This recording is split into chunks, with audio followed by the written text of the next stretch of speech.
As-Sunnah, As-Sunnah, As-Sunnah Foundation. As-Sunnah, As-Sunnah, As-Sunnah Foundation. আসসালামু আলাইকুম ওরহমতুল্লাহি ওয়া বারাকাতুহু। আলহামদুলিল্লাহ, সালাতু ওয়াসসালামু আলা রাসূলিল্লাহ বাদ। সুপ্রিয় দর্শক শ্রোতা ভাই বোন, দেশ কিংবা প্রবাস যে যেখান থেকে দেখছেন, আপনাদের সকলকে সাদর আমন্ত্রণ জানাচ্ছি আস-সুন্নাহ ফাউন্ডেশন স্টুডিও থেকে।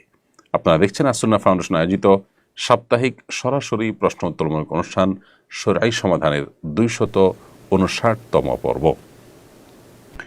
প্রিয় দর্শক, অন্যান্য দিনের মতো আজও ইনশাআল্লাহ তাআলা আপনাদের সঙ্গে ঘণ্টা ব্যাপী থাকছি এবং আপনাদের করা জীবন জিজ্ঞাসার উত্তর কোরআন এবং হাদিসের আলোকে দেওয়ার চেষ্টা করছি। ওমা তৌফিক ইল্লা বিল্লাহ। আপনার যে কোনো জীবন ঘনিষ্ঠ প্রশ্ন আমাদের এই লাইভের মন্তব্যের ঘরে লিখুন। আমরা ইনশাআল্লাহ বিদিনিল্লাহ আপনাদের প্রশ্নের উত্তর দেওয়ার আপনার চেষ্টা অব্যাহত রাখবো। আপনারা এই লাইভ অনুষ্ঠানটি দেখতে পাচ্ছেন আমাদের ভেরিফাইড ফেসবুক পেজে, আমাদের ভেরিফাইড ইউটিউব চ্যানেলে এবং আমাদের অন্যান্য ভেরিফাইড ফেসবুক পেজ এবং চ্যানেলসমূহে একযোগে। যে কোনো জায়গায় প্রশ্ন করলেই আমরা ইনশাআল্লাহ আপনাদের প্রশ্নের উত্তর দেওয়ার চেষ্টা করব। যে সমস্ত প্রশ্নের উত্তর একান্ত দেওয়া সম্ভব হবে না সময় স্বল্পতার কারণে, সে সমস্ত প্রশ্নের উত্তর ইনশাআল্লাহ রিপ্লাইয়ের ঘরে আমাদের ওলামা ইকরাম অ্যাডমিনগণ আপনাদেরকে কাল পরশুর মধ্যে দেওয়ার চেষ্টা করবেন, আল্লাহ তাআলা তাদেরকে তৌফিক দান করলে। প্রিয় দর্শক, জ্ঞানের এই অনুষ্ঠানটি অন্যদের জানবার সুবিধার্থে আমরা শেয়ার করে দিতে না ভুলি। আল্লাহ আমাদের সবাইকে সে তৌফিক দান করুন। লাইভের শুরুতেই আস-সুন্নাহ ফাউন্ডেশনের কিছু আপডেট সাধারণত আপনাদেরকে আমরা জানিয়ে থাকি। তার ধারাবাহিকতায় আমরা আপনাদেরকে জানাতে চাই যে আলহামদুলিল্লাহ গতকাল 1 মে আস-সুন্নাহ ফাউন্ডেশন আয়োজিত হজ প্রশিক্ষণ 2025 অনুষ্ঠিত হয়েছে রাজধানী ঢাকার ফার্ম গেটের কৃষিবিদ ইনস্টিটিউটে। সেখানে আলহামদুলিল্লাহ সকাল 9টা থেকে বিকেল 3:30 পর্যন্ত চমৎকার একটি সময় আমরা কাটিয়েছি 1000 হাজী সাহেবদের সাথে, কাবার পথযাত্রীদের সাথে। আলহামদুলিল্লাহ কাটানোর সময়গুলোতে তাদেরকে হজ এবং উমরা বিষয়ে 400 স্লাইডের পাওয়ার পয়েন্ট প্রেজেন্টেশনে আলহামদুলিল্লাহ বোঝানোর চেষ্টা করা হয়েছে এবং সেই সাথে তাদেরকে দেওয়া হয়েছে বিভিন্ন রকমের হাদিয়া এবং উপহার আস-সুন্নাহর তরফ থেকে। আগামীকাল ইনশাআল্লাহ একইভাবে সকাল 9টা থেকে বিকেল 3টা পর্যন্ত চট্টগ্রামের ইঞ্জিনিয়ার্স ইনস্টিটিউশনে হজ প্রশিক্ষণ হবে এবং সেখানে 7 শতাধিক হজ যাত্রীগণ ইনশাআল্লাহ অংশগ্রহণ করবেন। এছাড়া আস-সুন্নাহ ফাউন্ডেশনের অন্যান্য কার্যক্রমগুলো যথাযথ চলমান আছে।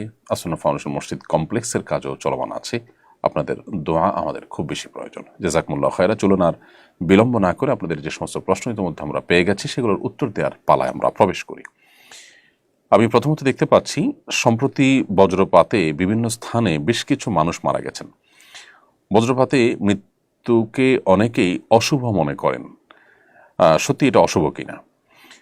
বজ্রপাতে বেশ কিছু মানুষ একই দিনে মারা গেছেন, আমরা অনেকেই দেখেছি। আল্লাহ রাব্বুল আলামিন তাদের সবাইকে মাগফিরাত নসিব করুন, তাদের সন্তপ্ত পরিবারকে সান্ত্বনা নসিব করুন। বজ্রপাতে কেউ মৃত্যুবরণ করলে সেটা অপয়া মৃত্যু, সেটা খারাপ মৃত্যু বা অশুভ মৃত্যু এরকমটি মনে করবার কোনো কারণ নেই। এটি বেশিরভাগ ক্ষেত্রেই আমাদের কুসংস্কারচ্ছন্ন বিশ্বাস থেকেই আমরা বলে থাকি। মূলত আকস্মিক মৃত্যু, যে কোনো আকস্মিক মৃত্যু বা হঠাৎ মৃত্যু, এটাকে আমরা অনেকে খারাপ মনে করি। হঠাৎ মৃত্যু বা আকস্মিক মৃত্যু এটা ভালো বা খারাপ কোনোটি এক কথায় বলা যায় না। আসলে এটি নির্ভর করে ব্যক্তির উপরে। ব্যক্তি যদি ভালো হন, নেককার হন, তাহলে তার জন্য এই মৃত্যুটা ভালো। আর যদি বদকার হন তাহলে তার জন্য মৃত্যুটা খারাপ। কারণ এ সম্পর্কে আয়েশা রাদিয়াল্লাহু তাআলা বর্ণিত হাদিসে নবী করিম সাল্লাল্লাহু আলাইহি ওয়াসাল্লাম বলেছেন, নবী সাল্লাল্লাহু আলাইহি ওয়াসাল্লামকে আকস্মিক মৃত্যু সম্পর্কে প্রশ্ন করা হয়েছে। তিনি বলেছেন, এটা রাহাতুল লিল মুমিনি ওয়া আখলাতু আসফিন লিল ফাজিরি। এটা হলো ইমানদারের জন্য ভালো, কারণ ইমানদার তার জান্নাতে যাওয়ার পথে অন্তরায় ছিল তার মৃত্যু, আকস্মিক মৃত্যু হয়ে জান্নাতের পথে তিনি পাড়ি দিলেন, এটি তার জন্য সুখকর এবং ভালো।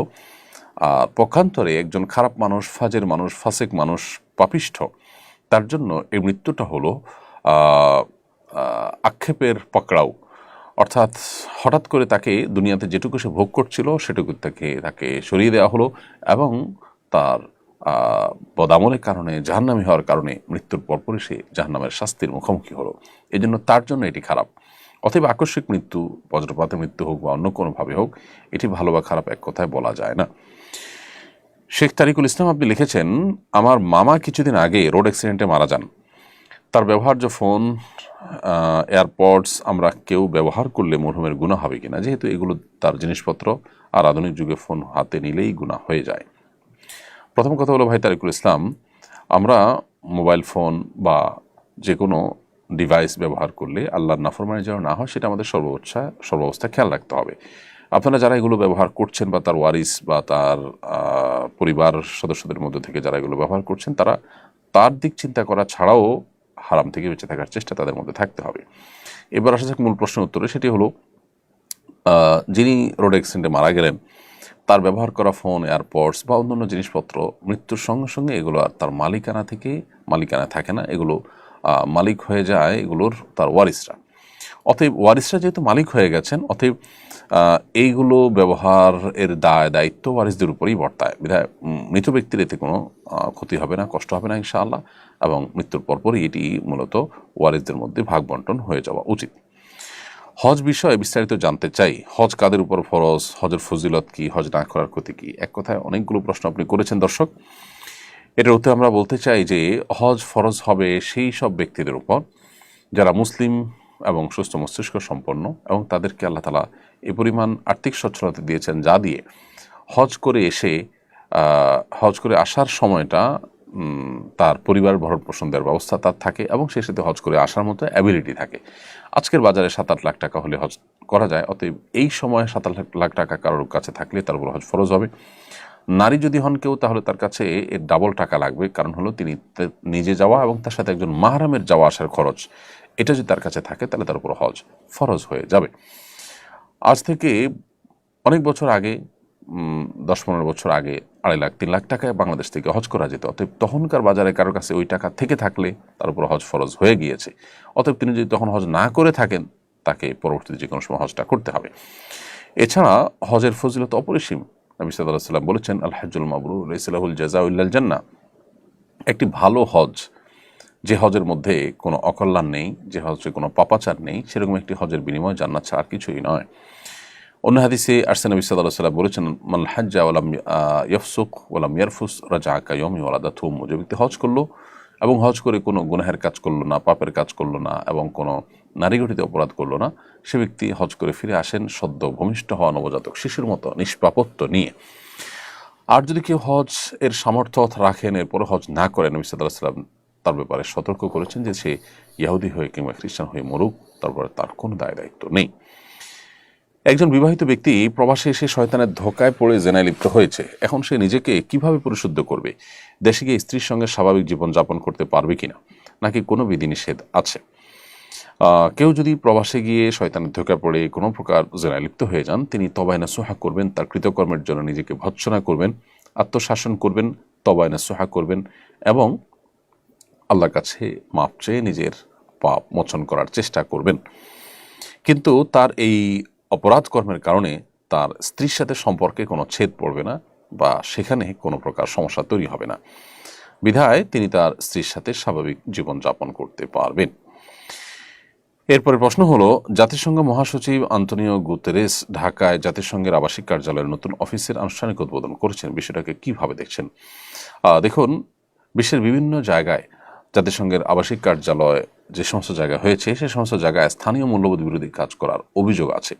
আর এই জন্য ওলামায়ে কেরাম শুরু থেকে এটা বিরোধিতা করে আসছেন। এমনকি স্থায়ী আপনার মানবাধিকার অফিস এখানে প্রতিষ্ঠা করারও চিন্তাভাবনা করছে তারা, আমরা এরকম কথা শুনতে পেয়েছি। তো এই বিষয়গুলোতে জাতির কাণ্ডারি যারা, তাদের দায়িত্বশীল আচরণ করা দরকার এবং দূরদর্শী পদক্ষেপ তাদের ফেলা দরকার। জাতিসংঘের সঙ্গে অনেক স্বার্থ সংশ্লিষ্ট বিষয় আমাদের যেমন আছে, সেই সাথে আমাদের স্থানীয় মূল্যবোধ এবং আমাদের এদেশের মানুষের কৃষ্টি কালচার এবং তাদের বিশ্বাস, এগুলোর পরিপন্থী কোনো কাজ হওয়ার পথ যেন সুগম না হয়, সেটা সংশ্লিষ্ট মহলের দেখা কিন্তু কর্তব্যের মধ্যে পড়ে। আমরা যদি সময়ের ভাবনা সময়ে করতে না পারি, তাহলে এক সময় হয়তো আমাদেরকে আফসোস করতে হবে, আক্ষেপ করতে হবে। এই জায়গা থেকে আমার মনে হয় যে এই সমস্ত ডিসিশনগুলোর আগে জনগণের সাথে, বিশেষ করে সর্বস্তরের মানুষের সাথে আমাদের প্রচুর পরিমাণ বোঝাপড়া এবং আলাপ আলোচনা হওয়া উচিত। এরপরে প্রশ্ন হলো, ব্যাংকক থেকে বলছি, এখানকার ইমামরা সুন্নত পালনে গড়িমসি করেন, দাড়ি যথাযথভাবে রাখেন না, টাকনুর নিচে প্যান্ট পরেন, এমন ইমামের পেছনে নামাজ পড়া যাবে কি না? এর উত্তর হলো যে ইমাম সাহেবরা যাদের পেছনে আপনারা নামাজ পড়েন, তারা যদি গড়িমসি করেন, সুন্নত পালনে যথাযথ দায়িত্বশীল না হন, বিশেষ করে দাড়ি মুন্ডন করেন বা ছোট করেন, টাকনুর নিচে প্যান্ট পরেন, তাহলে তো সুন্নত নয়, হারামে তারা লিপ্ত, শুধু সুন্নত তরকি নয়, এরকম পিছনে নামাজ পড়লে নামাজ হয়ে যাবে। কিন্তু আপনার আশেপাশে যদি কোনো মুত্তাকি ইমাম পান, যিনি এই সমস্ত ফাসিকি এবং এই সমস্ত গুনাহে লিপ্ত নন, সেই ইমামের পিছনে আপনি নামাজ পড়বেন যদি সেই সুযোগটা থাকে। না থাকলে যিনি আছেন তার পিছনে আপনি নামাজ পড়বেন। কারণ হলো আমাদের দেশে অনেকেই আছেন যারা মনে করেন যে ইমাম ফাসেক হলে তাহলে আমরা একা একা বাসায় পড়বো। আসলে একা একা বাসায় নামাজ পড়ার কোনো সুযোগ নেই যদি ইমাম, আল্লাহ না করুন, ফাসিক হন, খারাপ মানুষ হন। তারপর আপনাকে তার পেছনেই নামাজ আদায় করতে হবে জামাতের স্বার্থে। যদি আপনি এটাকে আপনার জন্য যদি বিকল্প কোনো পথ আপনার জন্য যদি না থাকে সেক্ষেত্রে। এরপরে প্রশ্ন করেছেন একজন, বর্তমানে সৌদি সরকার নির্দিষ্ট শর্ত সাপেক্ষে মহিলাদের মাহারাম ছাড়া হজ করার অনুমতি দিয়েছে। এই অনুমতি গ্রহণ করে মাহারাম ছাড়া হজ করা যাবে কি না? দেখুন, প্রথম কথা হলো যে মাহারাম ছাড়া মেয়েরা হজে যাবেন না, এ ব্যাপারে পরিষ্কার হাদিস রয়েছে। নবী করিম সাল্লাল্লাহু আলাইহি ওয়াসাল্লাম বলেছেন, লা তুসাফিরুল মারআতু ইল্লা মা যি মাহরিম, কোনো নারী সফর করবেন না মাহারাম ছাড়া। এটা হলো যখন কারোর হজ করতে হলে সফরের দূরত্ব ক্রস করে যেতে হয়। যিনি হজের এলাকাতেই আছেন তিনি যদি একা একা হজ করে ফেলেন তার হজ হয়ে যাবে, কারণ এটা সফরের দূরত্ব নয়। আর যারা সফরের দূরত্ব থেকে আসবেন তারা মাহরাম সাথে নিয়ে আসবেন, এটাই হলো সংখ্যাগরিষ্ঠ ইমামদের ফতোয়া। যদিও এক্ষেত্রে কোনো কোনো আলেমের ভিন্ন মত রয়েছে। সমকালীন ওলামাদের মধ্যে থেকে অনেক নির্ভরযোগ্য আলেম, অনেক ঠিক না, কোনো নির্ভরযোগ্য আলেম তারা বলেছেন যে যদি অন্যান্য নারীদের সাথে যান এবং সেই সমস্ত নারীরা তার বিপদে আপদে তার পাশে দাঁড়াবেন এরকম স্কোপ থাকে, তাহলে সেক্ষেত্রে তাদের সাথে গেলেও হজ আদায় হয়ে যাবে। তো এরকম শক্তিশালী মত কিন্তু রয়েছে। এরপরের প্রশ্ন হলো, হজ কত প্রকার ও কি কি? এর মধ্যে কোন হজ করা উত্তম? আগামী বছর আমি হজে যাব ইনশাআল্লাহ, কোন হজ করার পরামর্শ আপনি দিবেন? প্রথম কথা হলো যে হজ 3 প্রকার: হজে ইফরাদ, হজে তামাত্তু এবং হজে কেরান। হজে ইফরাদ, হজে তামাত্তু, হজে কেরানের মধ্যে কোন হজ উত্তম, এটা নিয়ে ফুকাহা ইকরামের মধ্যে, ওলামা ইকরামের মধ্যে একাধিক মত রয়েছে। অনেক ওলামা ইকরামের বক্তব্য হলো যে হজের ক্ষেত্রে হজে তামাত্তু উত্তম, এবং এই মতের সপক্ষে বহু ওলামা ইকরাম রয়েছেন। বর্তমান বিশ্বে বেশিরভাগ মানুষই প্রায় হজে তামাত্তু করে থাকেন। তামাত্তু হজ উত্তম হওয়ার সপক্ষে যুক্তি বা দলিল হলো নবী সাল্লাল্লাহু আলাইহি ওয়াসাল্লাম নিজে তামাত্তু হজ করেছেন, এই মর্মে অনেক শক্তিশালী এবং বিশুদ্ধ হাদিস রয়েছে।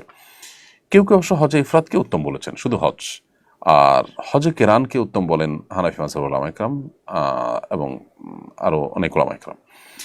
হজে কেরানটা হলো আমরা ওমরা এবং হজ দুইটারই নিয়ত করব, কিন্তু ওমরা করে হালাল না হয়ে তারপর আমরা হজ করব।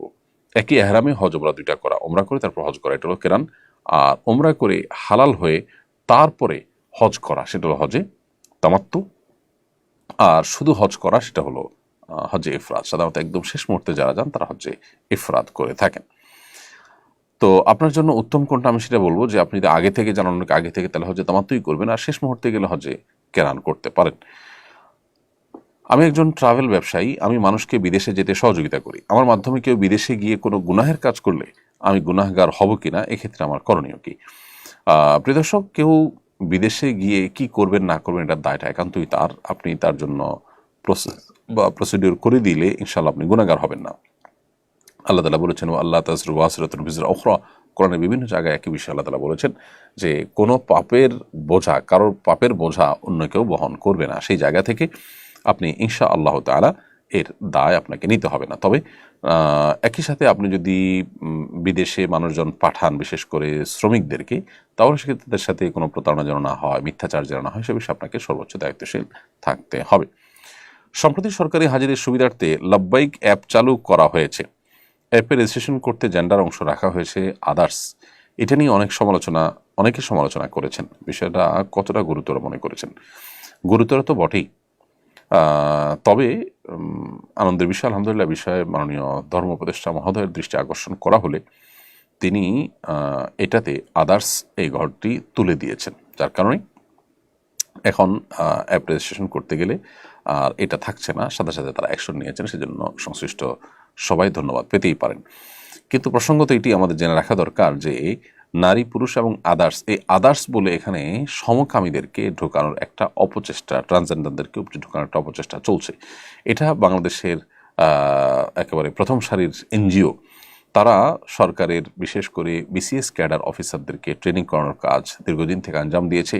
তাদের প্রশিক্ষণ যে সমস্ত বিসিএস ক্যাডার অফিসাররা পেয়েছেন, তারা সবাই মূলত এই বিষাক্ত, জেনে হোক না জেনে হোক, বুঝে হোক না বুঝে হোক, তারা আমাদের সমাজে এইভাবে দিন দিন সেটাকে সমকামী বান্ধব তারা করছেন এবং মানুষের যে পরিচয় সেখানে ব্যাপক পরিবর্তন আনার একটা নীল নকশার অংশ এটি, যার কারণে সব মিনিস্ট্রিতেই সব ফরমে আমরা দেখতে পাচ্ছি এই জিনিসটা ব্যাপকভাবে ঢুকে গেছে। এরপরের প্রশ্ন হলো বদলি হজ কিভাবে করে, নিয়মটা একটু জানাবেন দয়া করে।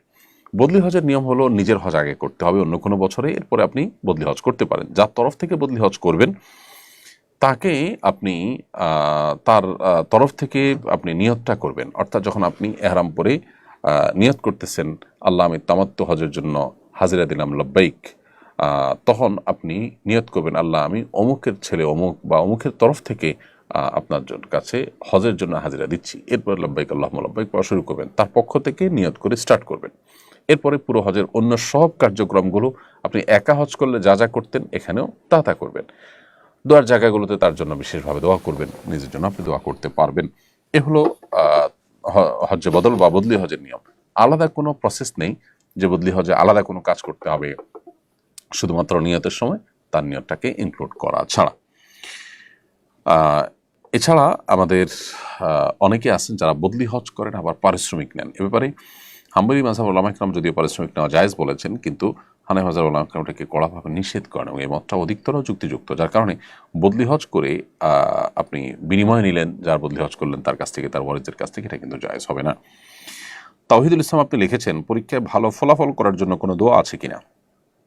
পরীক্ষার ফলাফল যেন ভালো হয় এর জন্য আলাদা করে স্পেসিফিক কোনো দোয়া নেই, তবে বান্দা আল্লাহ সুবহানাহু ওয়া তাআলার কাছে যে কোনো কল্যাণ কামনা করতে পারে, অতএব আল্লাহ আমার পরীক্ষার ফলাফল আপনি ভালো করে দিন, এটা আপনি দোয়াও করতে পারেন।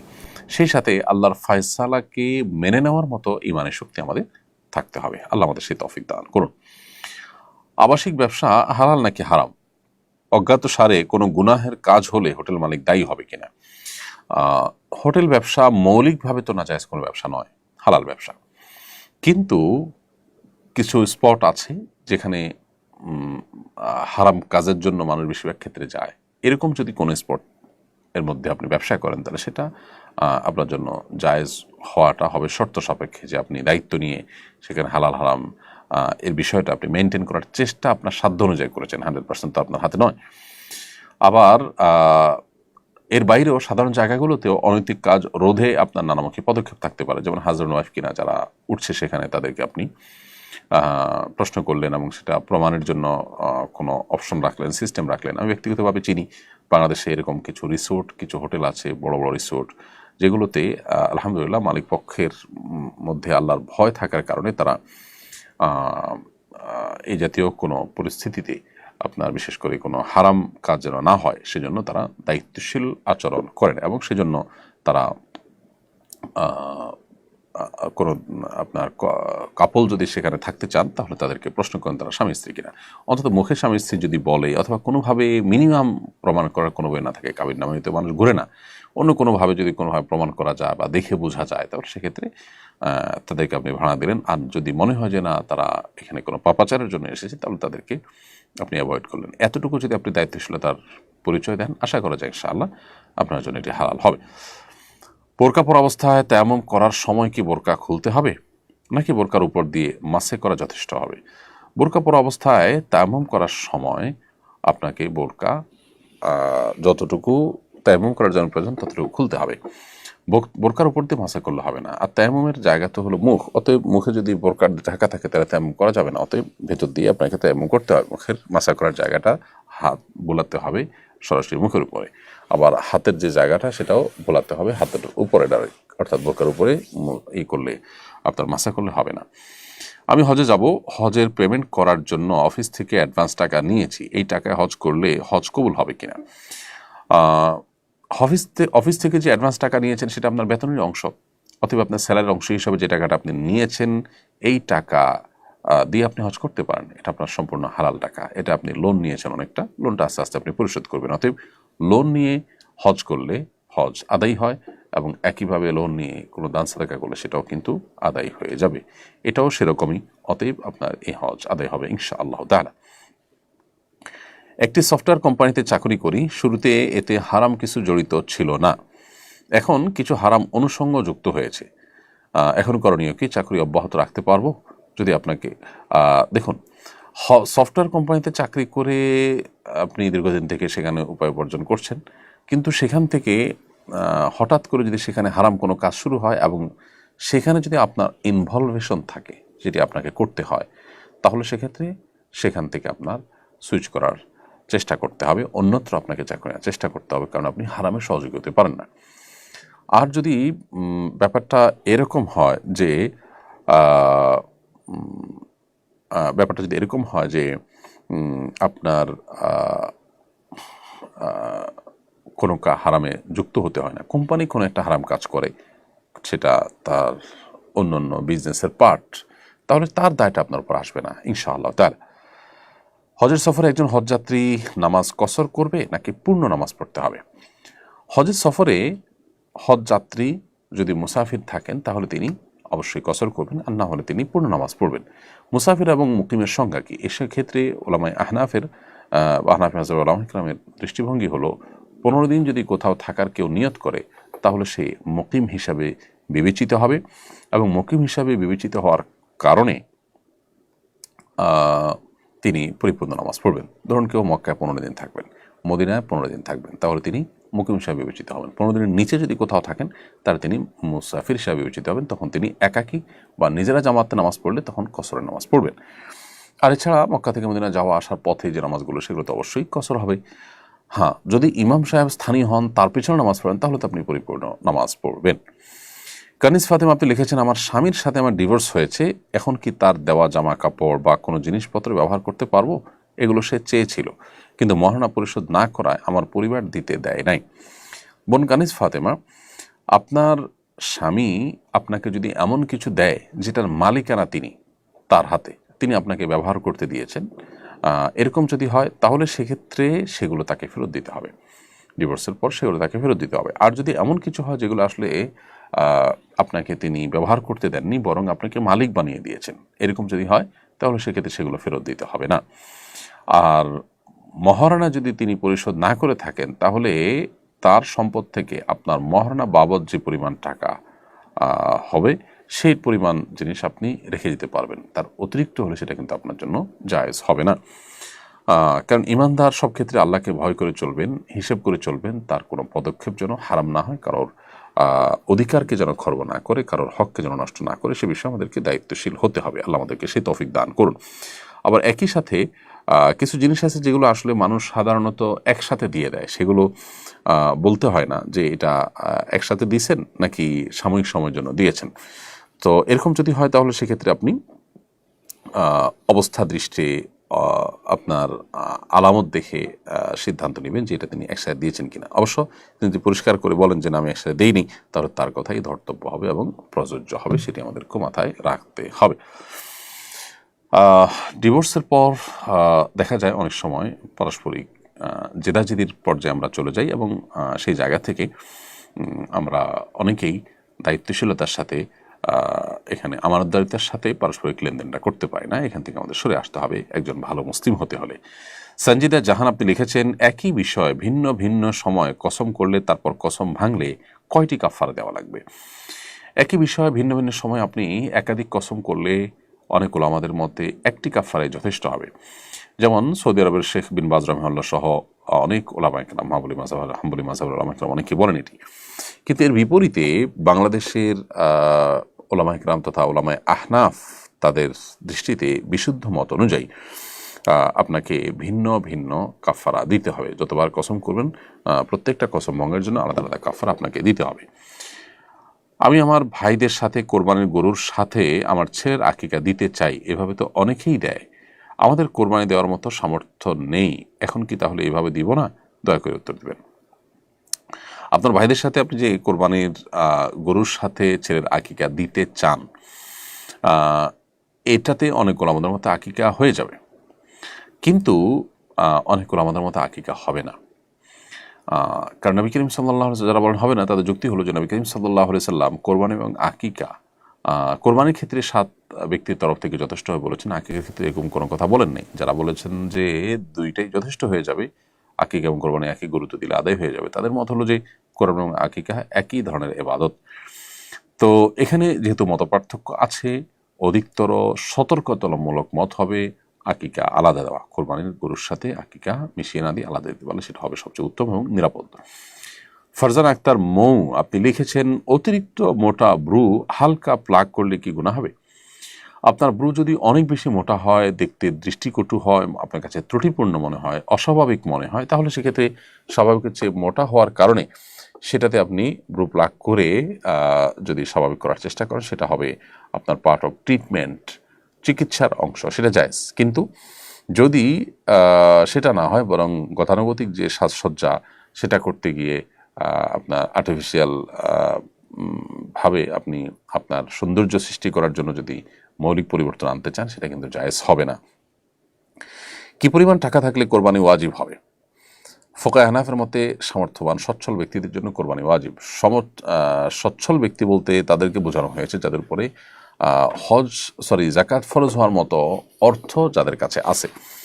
জাকাত ফরজ হওয়ার মতো অর্থ বলতে 83 গ্রাম রূপা অথবা 52.5 ভরি রূপা, এটার মালিকানা যার কাছে আছে, এই এই এই রূপা কেনার মতো টাকা যার কাছে আছে, অর্থাৎ 80 থেকে 85 হাজার প্লাস মাইনাস এক এক সময় রূপার দাম উঠে নামে, সেটার হিসাব অনুযায়ী আপনি ঠিক করবেন।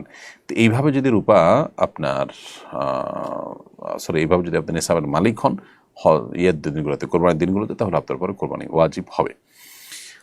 রানী বেগম, আপনি লিখেছেন সিজারের বাচ্চা চুল 7ম দিনে না কাটলে কোনো সমস্যা হবে কিনা, পরে কেটেছে, চুলের পরিমাণ স্বর্ণ টাকা দান করা যাবে কিনা? বাচ্চার 7ম দিনে চুল কাটাটা হলো মুস্তাহাব। অতএব কোনো কারণে এটা যদি অসুবিধা মনে করেন, বাচ্চার সমস্যা হতে পারে, অথবা সিজারিয়ান বাচ্চা, ডাক্তারের অনুমোদন নাই, অথবা সামহাও কোনো কারণে কাটতে পারেন নাই, তো পরে কাটবেন, কোনো অসুবিধা নেই। 7ম দিনের কাটাটা ফরজ ওয়াজিব কিছু না, তবে মুস্তাহাব, পরে কাটলেও হয়তো মুস্তাহাবটা আদায় হলো না, জাস্ট এটুকু। আর চুলের পরিমাণ স্বর্ণ অথবা রূপা দান করা সেটাও মুস্তাহাব, যার কারণে আপনি সেই ইয়েটা আপনার চুলটা যখনই কাটবেন তখনই সেটার ওজন পরিমাণ স্বর্ণ বা রূপা বা তার মূল্য আপনি দান করে দিবেন। এটি সুনানে তিরমিজি বর্ণিত একটি হাদিসে আলী ইবনে আবি তালিব রাদিয়াল্লাহু তাআলা থেকে বর্ণিত হয়েছে। তিনি বলেছেন যে রাসূলুল্লাহ সাল্লাল্লাহু আলাইহি ওয়াসাল্লাম আন হাসানের সাদ, নবী সাল্লাল্লাহু আলাইহি ওয়াসাল্লাম তার নাতি হাসান রাদিয়াল্লাহু তাআলার পক্ষ থেকে একটি ছাগল কোরবানি করেছেন। ওয়াকালা ইয়া ফাতেমা ইহলিকি রাস, এবং বলেছেন, হে ফাতেমা, তুমি হাসানের মাথা মুন্ডন করে দাও, ওয়া তাসাদ্দাকি বিজিনাতি শারিহি ফিদ্দা, এবং তার চুলের ওজন পরিমাণ রূপা আল্লাহর রাস্তায় দান করে দাও।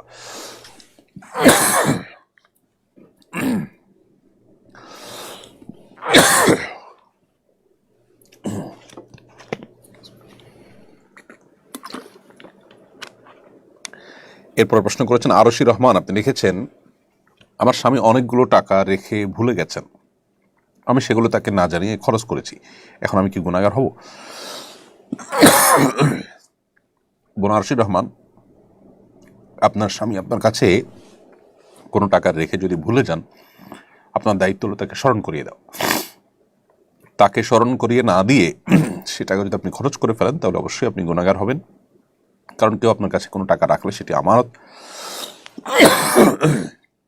আর আমানতের খেয়ানত করা জায়েজ নয়। নবী সাল্লাল্লাহু আলাইহি ওয়াসাল্লাম বলেছেন, লা দীনা লিমান লা আমানাতা লাহু, যে ব্যক্তির মধ্যে আমানতদারিতা নেই তার কিন্তু দিনদারিতা নেই। সো আপনার কর্তব্য হবে আপনার স্বামীর রেখে দেওয়া টাকাটা তাকে ফেরত দেওয়া।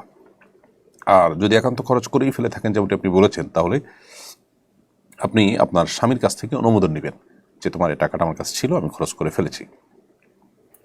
এমডি মোতালেব, আপনি লিখেছেন, গেঞ্জি পরে ইমামতি করা যাবে কিনা? ইমামতি করা যাবে সেই পোশাকে যে পোশাকে নামাজ পড়া যাবে। যেটাতে নামাজ পড়া যাবে না সেটাতে ইমামতিও করা যাবে না। গেঞ্জি পরে, যে সমস্ত গেঞ্জি পরে আমরা কোনো গুরুত্বপূর্ণ জায়গায় ভালো কোনো ব্যক্তির সাথে সাক্ষাৎ করতে যাই না, সে ধরনের পোশাক পরে নামাজ পড়া অনুচিত, মাকরুহ। ঠিক একইভাবে সেগুলো পরে ইমামতি করাটাও অনুচিত এবং মাকরুহ। হ্যাঁ, যদি এমন হয় যে এমন কোনো ড্রেস হয় যেটা পরে আমরা সচরাচর গুরুত্বপূর্ণ কোনো ব্যক্তিদের সাথে বসতে যাই, মিটিং করতে যাই, তাহলে সেক্ষেত্রে সেটা পরে আপনি নামাজ পড়তে অসুবিধা নেই, ইমামতি করতেও অসুবিধা নেই। হ্যাঁ, কখনো যদি এমন হয় যে ইমাম নাই, এর চাইতে উপযুক্ত ব্যক্তি নাই, তখন নিরুপায় এরকম ব্যক্তিকে ইমামতি করতে দিলেন, সেটা ভিন্ন কথা, সেটা অবশ্যই জায়েজ হবে। মূলত আল্লাহ সুবহানাহু ওয়া তাআলা বলেছেন, ইয়া বানি আদম খুযু যিনাতাকুম ইনদা কুল্লি মসজিদ, হে আদম সন্তান, তোমরা প্রত্যেক সালাতের সময়, প্রত্যেক নামাজের সময় সৌন্দর্য গ্রহণ করো, শোভা গ্রহণ করো, অর্থাৎ তোমরা সেখানে সুন্দর উত্তম পোশাক পরে সালাত আদায় করার চেষ্টা করো। তো যার কারণে সালাত আদায়ের সময় আমাদের উত্তম পোশাক থাকা এটা বাঞ্ছনীয়। যদি অবহেলা করি আমরা সালাতের প্রতি, সেটা অবহেলার শামিল হবে, বিবেচিত হবে। আল্লাহ আমাদেরকে বোঝার তৌফিক দান করুন। প্রিয় দর্শক, দেখতে ইচ্ছে আমার অনুষ্ঠান একেবারে মাঝামাঝি পর্যায়ে এসে পৌঁছেছি। সময় হয়েছে ছোট্ট একটি বিরতিতে যাওয়ার। বিরতিতে যাচ্ছি ইনশাআল্লাহ। বিরতির পরে আবারও ফিরে আসবো আমরা সেরাই সমাধান অনুষ্ঠানে। আশা করছি আমাদের সঙ্গেই থাকবেন। সুন্নাহ ফাউন্ডেশন মসজিদ কমপ্লেক্স ও ইসলামিক সেন্টার একটি লালিত স্বপ্ন। ইনশাআল্লাহ শিক্ষা, সেবা ও দাওয়া সহ ফাউন্ডেশনের বহুবিধ কার্যক্রমের কেন্দ্র হবে এই কমপ্লেক্স। ঢাকার নতুন বাজারের অদূরে কেনা জমিতে শীঘ্রই নির্মাণ কাজ শুরু হবে ইনশাআল্লাহ। সাদাকায়ে জারিয়ামূলক এই প্রকল্পে শরীক হতে পারেন আপনিও। সুন্নাহ ফাউন্ডেশন মসজিদ কমপ্লেক্স ও দর্শক, বিরতির পর আবারও আপনাদেরকে স্বাগতম জানাচ্ছি শরীর সমাধান অনুষ্ঠানে। বিরতির আগে আমরা অনেকগুলো প্রশ্ন উত্তর দিয়েছি আলহামদুলিল্লাহ। এই পর্যায়ে আমরা যে প্রশ্নটি দেখতে পাচ্ছি সেটি হলো, অজুর পরের বিশেষ কোনো দোয়া আছে কিনা। অজুর পর আমরা দোয়া পড়ব, আল্লাহুম্মা জাআলনি মিনাত তাওয়াবিন ওয়া জাআলনি মিনাল মুতাতাহহিরিন।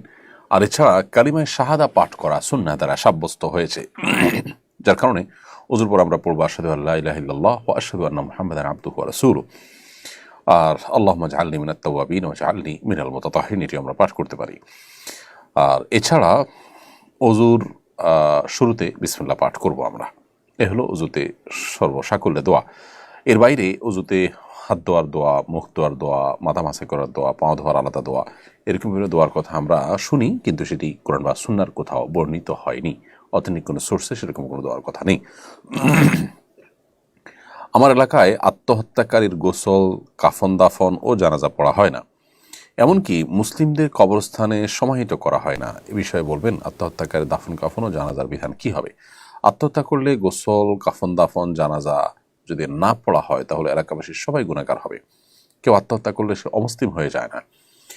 তার জানাজা, তার কাফন দাফন, এগুলো সবগুলো কিন্তু ফরজ, এবং মুসলমানদেরকে কবরস্থানে তাকে সমাহিত করা এটা এলাকাবাসীর কর্তব্য। এগুলো না করলে তারা অবশ্যই গুনাহগার হবেন এবং বাড়াবাড়ি করছেন বলে বিবেচিত হবেন। কিন্তু আমাদেরকে পাশাপাশি মাথা রাখতে হবে, আত্মহত্যাকারীর ব্যক্তির কাফন দাফন এবং তার জানাজায় সমাজের গণ্যমান্য ব্যক্তিবর্গরা থাকবেন না। ধরুন মসজিদের ইমাম সাহেব না পড়িয়ে মুয়াজ্জিন সাহেব জানাজার ইমামতি করলেন বা অন্য কেউ করলেন, এরকমটি করা কর্তব্য। যেমনটি নবী সাল্লাল্লাহু আলাইহি ওয়াসাল্লাম করেছেন, কোনো আত্মহত্যাকারী ব্যক্তি হলে তিনি জানাজা পড়তেন না, অন্যদেরকে পড়তে বলতেন। কিন্তু অন্যদেরকে পড়তে হবে বিধায় যদি আত্মহত্যা করার কারণে তার জানাজাই পড়া না হয়, সেটা অবশ্যই অপরাধ হবে, গুনাহের কাজ হবে। এমনি মানিরুল্লাহ আপনি লিখেছেন, দ্রুত বিয়ের ফজিলত যদি একটু বলতেন। নবী করিম সাল্লাল্লাহু আলাইহি ওয়াসাল্লাম বলেছেন, অভিভাবকদেরকে লক্ষ্য করে, তোমাদের সন্তান সন্ততি বিয়ের উপযুক্ত হওয়ার পর তোমরা বিলম্ব করবে না। কারণ বিলম্ব করার ফলে তারা যদি গুনাহে লিপ্ত হয়, সমাজে যদি ফাসাদ এবং ব্যত্যয় সৃষ্টি হয়, তাহলে সেটা বিলম্বে গুনাহের কারণেই হবে এবং এর দায় সংশ্লিষ্টদেরকে বহন করতে হবে। সেজন্য দেরি করা উচিত নয়। আল্লাহ রাব্বুল আলামিন কাউকে যখন মহরের টাকা জোগাড় করা এবং স্ত্রীর ভরণ পোষণের মিনিমাম আয়োজন করবার শক্তি সামর্থ্য দিবেন, তখনই তার বিয়ে করার চেষ্টা করা কর্তব্য। এমনকি আল্লাহ সুবহানাহু ওয়া তাআলা অভিভাবকদেরকে নির্দেশ করেছেন, আনকিহুল আয়ামা মিনকুম ওয়াস-সালিহিন মিন ইবাদিকুম ওয়া ইমানিকুম ইন ইয়াকুনু ফুকারা ইউগনিহিমুল্লাহু মিন ফাদলিহি।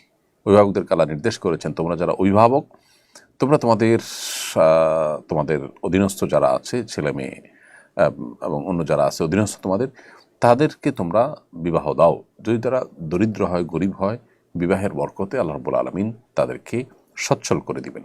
এই আয়াত থাকার পরও যদি আমরা আর্থিক অজুহাতে, পায়ে দাঁড়াবার অজুহাতে বিবাহ বিলম্ব করে, সেটা হবে আমাদের কোনো হাদিসের খেলাফ আমল করা। ইসলামিক ইনফ্লুয়েন্সাররা অনেক সময় বিনোদন ও ধর্ম মিশ্রিত কন্টেন্ট বানান, এতে দিনী বার্তা হালকা হয়ে যাচ্ছে কিনা। সন্দেহাতীতভাবে যদি এরকম কোনো কন্টেন্ট তৈরি হয় যেখানে আসলে আপনার হাসি তামাশা ইত্যাদি হয়, সেটাকে আবার দাওয়াতি কন্টেন্ট হিসাবে উপস্থাপন করার চেষ্টা করা হয়। একটা হলো যে হাসি তামাশা বা বিনোদন এর ব্যবস্থা করা হচ্ছে, সেখানে হারাম কিছু যেন না থাকে সেদিকে খেয়াল করা হচ্ছে, বিনোদনের পাশাপাশি দাওয়া হয়ে যাচ্ছে, সেটা একটা জিনিস। কিন্তু দাওয়াতকে বিনোদন মিশ্রিত করা, বিশেষ করে হাসি তামাশা দিয়ে মিশিয়ে ফেলা, এটাকে ম্যাগাজিন অনুষ্ঠানে পরিণত করা, এটা অবশ্যই অনুচিত কাজ। কারণ এই ধরনের কর্মকাণ্ডের ফলে দাওয়াতের বিষয়টা আপনি যেমনটি বলেছেন, দিনী বার্তাটা হালকা হয়ে যায়। এবং নবী করিম সাল্লাল্লাহু আলাইহি সাল্লাম যখন দাওয়াতি কাজ করতেন, তার ভিতরে যে গাম্ভীর্য প্রকাশ পেত তার মধ্য থেকে, এটা তার খেলাফ, অর্থাৎ সুন্নাহর খেলাফ পদ্ধতি। বোরহান ইসলাম লিখেছেন, জুয়া খেলার জন্য ইসলাম বিশেষ কোনো শাস্তি রেখেছে কিনা জানাবেন দয়া করে। সুনির্দিষ্ট কোনো শাস্তি জুয়া খেলার জন্য নেই, তবে ইসলামের বিচার ব্যবস্থা থাকলে তখন কোরআন এবং হাদিসের আলোকে যারা বিচারক হবেন, বিচার কার্য যারা পরিচালনা করবেন, তারা অপরাধের মাত্রা অনুপাতে শাস্তি নির্ধারণ করবেন। তবে শাস্তি পাবে, এটা শাস্তি হবে এটা নিশ্চিত। কিন্তু শরীয়ত কিছু কিছু অপরাধের শাস্তি চূড়ান্ত করে দিয়েছে, আর কিছু কিছু বিচারকের হাতে ছেড়ে দিয়েছে, মাত্রা বিবেচনা করে তিনি শাস্তি দিবেন, এটা সেরকম একটি বিষয়। তবে কোরআনে কারিমে আল্লাহ তাআলা পরিষ্কারভাবে এটাকে শয়তানের কর্মকাণ্ড বলেছেন, অর্থাৎ জঘন্য গুনাহ হিসাবে উল্লেখ করা হয়েছে। আল্লাহ বলেছেন, ইন্নামাল খামরু ওয়াল মাইসিরু ওয়াল আনসাবু ওয়াল আজলামু রিজসুম মিন আমালিশ শাইতানি ফাজতানিবুহু। এখানে আল্লাহ রাব্বুল আলামিন মদ, জুয়া এসবগুলোকে শয়তানের নিকৃষ্ট কর্ম বলেছেন, এবং এটা থেকে আমাদেরকে বিরত থাকার জন্য আল্লাহ তাআলা নির্দেশ করেছেন। নবীদের জীবনীকে উপন্যাস বা সিনেমায় ফুটিয়ে তোলা যাবে কিনা? নবীদের জীবনী নিয়ে অনেক উপন্যাস, অনেক সিনেমা তৈরি হয়েছে। এগুলোর ফলে আম্বিয়া আলাইহিমুসসালাতু ওয়াসসালামের যে ব্যক্তিত্ব, তাদের মর্যাদা, সেটা কোনো কোনো ক্ষেত্রে হানি হওয়ার আশঙ্কা থাকে। তাদের ক্যারেক্টারে, তাদের চরিত্রে অনেক অভিনয় করেন। নবী সাল্লাল্লাহু আলাইহি সাল্লাম বা আম্বিয়া আলাইহিসসালাম যে পুত পবিত্র, কোনো মানুষ যখন তার চরিত্রে অভিনয় করে, এই একই মানুষ আবার হয়তো কোনো পাপাচার লিপ্ত হবে এবং তার নেগেটিভ অনেক দিক থাকবে, তখন আসলে নবীদের সম্পর্কে মানুষের নেগেটিভ ধারণা তৈরি না হলেও নবীদের প্রতি অসম্মান হয় কিছুটা। এছাড়া এ সমস্ত সিনেমাতে নারী পুরুষের সংমিশ্রণ এবং সিনেমার যে চরিত্র সেটা পরিপূর্ণভাবে ফোটাতে গিয়ে সেখানে নানান হারাম বিষয় চলে আসে। তো সেই কারণে এই ধরনের বিষয় থেকে আমাদের যথাসম্ভব বিরত থাকা উচিত, বর্জন করা উচিত। এবং এগুলাতে সন্দেহাতীতভাবে বেশ কিছু উপকারিতা আছে। এই সমস্ত স্টোরি থেকে মানুষ ভালো কিছু জানে, খারাপ জিনিসের পরিবর্তে হয়তো এগুলো কেউ দেখে, কিন্তু এর ক্ষতিকর দিকটাও দিনের আলো মতো পরিষ্কার। বিশেষ করে প্র্যাকটিসিং মানুষজন এগুলোর হাত ধরে অনেকে টেলিভিশন এবং বিভিন্ন ডিভাইসে হারাম জিনিসগুলো, হারাম ভিডিওগুলো, হারাম কন্টেন্টগুলো তারা দেখতে অভ্যস্ত হয়ে পড়েন, যেটা এর সাইড এফেক্ট এবং খারাপ দিকও বটে।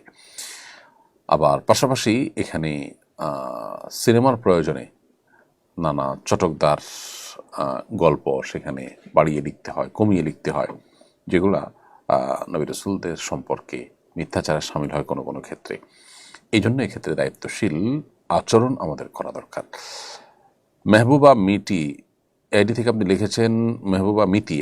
লিখেছেন, দান করার উদ্দেশ্যে কিছু টাকা জমিয়েছিলাম, এখন সেগুলো দিয়ে ওমরা করতে চাই, করা যাবে কিনা? আপনি নিয়ত করেছেন, জাস্ট নিয়ত যে এটা আমি দান করব, এরপর আপনি নিয়ত পরিবর্তন করছেন। যতক্ষণ পর্যন্ত গরিবকে বুঝাই দেন না এই টাকাটা, ততক্ষণ পর্যন্ত আপনি নিয়ত পরিবর্তন করতে পারেন, চাইলে এখন এটা দিয়ে আপনি ওমরা করতে পারবেন। কিন্তু যদি আপনি মানত করে ফেলেন যে আমি এত টাকা হলে আমি এই টাকা দিয়ে উমরা গরিবকে দান করব, অর্থাৎ এরকম কোনো ভাবে যদি নিজের প্রতি আবশ্যক করে ফেলে থাকেন, সেটা ভিন্ন কথা। জাস্ট রেখেছেন একটা বক্সে বা কোনো জায়গাতে, কেন গরিবকে দান করব, এই নিয়ত পরিবর্তন করে আপনি উমরা করছেন, সেটা করতে পারবেন। ডিভোর্সের পরিমাণ অনেক বেড়ে গেছে, ইসলাম কিভাবে দাম্পত্য কলহ নিরসনের নির্দেশ দেয়? ডিভোর্সের পরিমাণ বেড়ে গেছে, এটা আজ নতুন নয়। আমাদের সমাজে পরিবার ব্যবস্থাপনাকে ভাঙার জন্য ফেমিনিস্টরা নানা ধরনের ষড়যন্ত্রের জাল তারা আঁটছে, এবং পৃথিবীর উন্নত দেশগুলোতে পরিবার ব্যবস্থাপনা মুখ থুবড়ে পড়ে গেছে অনেক আগেই। আমাদের পরিবার ব্যবস্থাপনা এখন মুখ থুবড়ে পড়ার উপক্রম। এর অন্যতম কারণ হলো ইসলামী যে আপনার পারিবারিক জীবন ব্যবস্থা, সেটা থেকে আমরা দূরে সরে যাচ্ছি এবং নানাভাবে আমাদের উপরে আপনার ইসলাম বিরোধী নানান ধ্যান ধারণা এটাকে চাপিয়ে দেওয়া হচ্ছে এবং ইসলামী পরিবার ব্যবস্থাপনাকে ভেঙে ফেলার ষড়যন্ত্র করা হচ্ছে। দাম্পত্য জীবনকে, বৈবাহিক জীবনকে কঠিন করে তোলা হচ্ছে, জটিল করে তোলা হচ্ছে, আর বিবাহ বহির্ভূত সম্পর্কগুলোকে সহজ করে তোলা হচ্ছে। এর জন্য আমরা সাফার করছি এই ডিভোর্সের পরিমাণ এবং আপনার পরিবারগুলো ভেঙে যাওয়ার প্রবণতা বেড়ে যাওয়ার মাধ্যমে। অতএব এইটার জন্য আমাদেরকে সতর্ক হতে হবে, দায়িত্বশীল হতে হবে। দাম্পত্য কলহ নিরসনের জন্য ইসলাম আমাদেরকে অনেক নির্দেশনা দিয়েছে। এর মধ্যে প্রথম হলো যে মনোমালিন্য যদি হয়, স্বামী স্ত্রীর মধ্যে বনিবনা হয়, পরস্পরকে নসিহা করবেন, কখনো অভিমান করবেন, কখনো তৃতীয় পক্ষের হস্তক্ষেপে, উভয় পক্ষের দায়িত্বশীল ব্যক্তিদের হস্তক্ষেপে তারা একসাথে থাকার চেষ্টা করবেন। কোনোভাবে যদি না হয়, একসাথে থাকতে গেলে বরং যদি গুনাহে লিপ্ত হওয়ার আশঙ্কা থাকে, তাহলে তারা একটা তালাক দিয়ে বিচ্ছিন্ন হবেন, যাতে করে আবারও একসাথে হওয়ার সুযোগ থাকে। এটাই হলো শরিয়ার নির্দেশনা। এবং আল্লাহ সুবহানাহু ওয়া তাআলা নির্দেশ করেছেন ওয়ালাহুন্না মিসলুল্লাযী আলাইহিন্না, নারীদের উপরে যেমন নারীদের যেমন অধিকার রয়েছে, তাদের কর্তব্য রয়েছে। অতএব প্রত্যেককে যার যার কর্তব্য সম্পর্কে আল্লাহ তাআলা সচেতন করেছেন, সেটা নারী হোক পুরুষ হোক সবার ক্ষেত্রেই প্রযোজ্য। হ্যাকিং বা ডেটা চুরি ইসলাম কিভাবে দেখে? ব্যক্তিগত গোপনীয়তা রক্ষার ব্যাপারে ইসলামের বিধান কি? দেখুন, হ্যাকিং করে কারো ব্যক্তিগত গোপনীয়তা লঙ্ঘন করা জায়েজ নয়। আল্লাহ সুবহানাহু ওয়া তাআলা সূরা হুজুরাতে বলেছেন, ওয়ালা তাজাসসু, তোমরা একে অন্যের পেছনে লেগে থাকবে না, তোমরা একে অন্যের পেছনে ছিদ্রান্বেষণ করতে যাবে না। তাছাড়া এই সমস্ত ডেটা চুরি, হ্যাকিং, এগুলো এক প্রকার চুরি। এগুলো অ্যাসেট, এগুলো ভ্যালুয়েবল অ্যাসেট, যার কারণে সেগুলো যখন আপনি চুরি করছেন সেটা চুরি হিসেবে বিবেচিত হবে এবং তার জন্য আপনাকে গুনাহগার হতে হবে। আব্দুল্লাহ ইবনে ওমর রাদিয়াল্লাহু তাআলা আনহু নবী সাল্লাল্লাহু আলাইহি ওয়াসাল্লাম থেকে হাদিস বর্ণনা করেছেন। তিনি বলেছেন, লা তুযুল মুসলিমিন ওয়ালা তুআইরুহুম ওয়ালা তাত্তাবিউ আওরাতিহিম, তোমরা কোনো মুসলমানদের কষ্ট দিবে না, মুসলমানদেরকে লজ্জা ফেলবে না এবং তাদের কোনো গোপন জিনিস ফাঁস করবে না। এই যে হ্যাকিং করা হয়, হ্যাক করে আপনার মানুষের ব্যক্তিগত যে জিনিসগুলোকে ফাঁস করা হলো অথবা ডেটা চুরি করে নেওয়া হলো, এই জিনিসগুলো অবশ্যই বান্দার হক নষ্ট করার শামিল। অনেকের ধারণা হলো কবর জিয়ারতের পর মুনাজাত পশ্চিম দিকে ফিরে করতে হয়। এ ব্যাপারে আপনার মতামত কি? কবর জিয়ারতের সময় আপনি মুর্দাকে যে সালাম পেশ করছেন সেটাই কিন্তু দোয়া। সালাম পেশ করার পর সালামুন আলাইকুম দারা কওমিন মুমিনিন ওয়া ইন্না ইনশাআল্লাহু বিকুম লালাহিকুন নাসাল্লাহু লানা ওয়া লাকুমুল আফিয়া, হে কবরবাসী, তোমাদের প্রতি শান্তি বর্ষিত হোক, আমরা অচিরে তোমাদের সঙ্গে যুক্ত হব। তোমাদের এবং আমাদের উভয় শ্রেণীর মানুষের জন্য, মৃত জীবিত সকলের জন্য আল্লাহর তরফ থেকে আমরা আফিয়ত এবং প্রশান্তি কামনা করছি। এই মর্মে দোয়া নিবেদন তো আমরা করছি। এরপরও সুন্নাহসম্মত যে দোয়া, মাসনুন দোয়া, সেটা পাঠ করার পর আলাদা করে আমি মুর্দার জন্য দোয়া করতে চাই, এটা যদি আমার ইচ্ছা হয় আমি দোয়া করতে পারি।